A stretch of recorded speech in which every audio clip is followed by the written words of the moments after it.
kapuso, pasado alas 7:30 na po ng umaga at sa mga sandali pong ito, kitang-kita natin na mas marami-rami na po yung mga namimili rito sa Agora Public Market dito sa San Juan. At kanina nag-rundown na po tayo ng mga presyo ng mga ilang mga gulay at karamihan po rito ay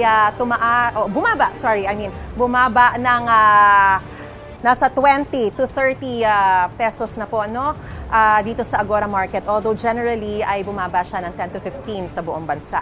Samantala, ngayon naman po alamin na natin yung presyo ng mga bigas na talagang staple sa mga hapag ng mga Pilipino.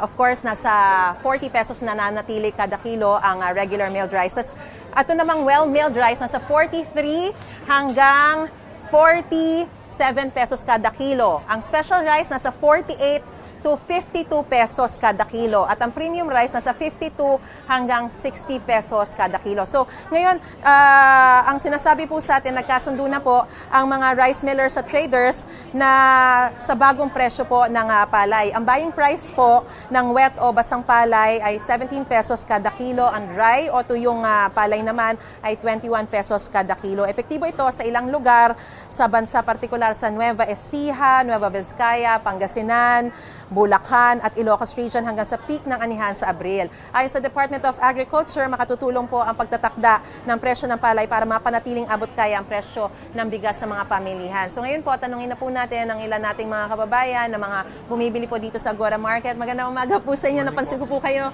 na namimili ng bigas. Magkano po ba ang budget natin para sa bigas? Usually po, 50 per kilo.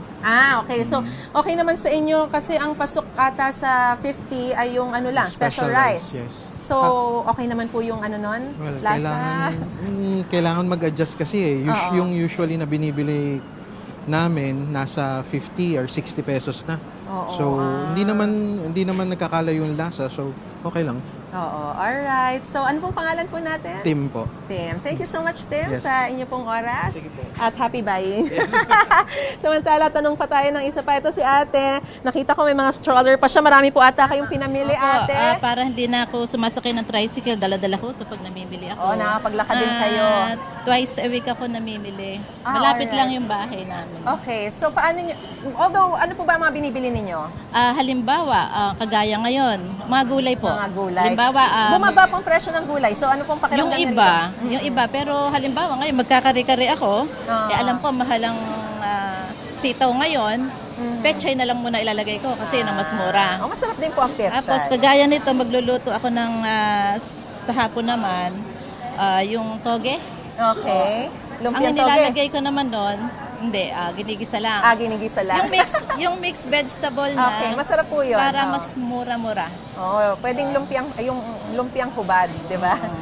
Hindi so, naman ang ginagawa niyo po, kung ano yung mura, binabudget. Binabudget. Halimbawa, pakbet. Okay. Mix na rin yung mga chop na vegetable. Alright. Salamat po. Ano pong pangalan po natin? Juliet. Ingat po tayo. Thank you. Ate Juliet. Sige po. Gusto mo bang mauna sa mga balita? Mag-subscribe na sa GMA Integrated News sa YouTube at tumutok sa unang balita.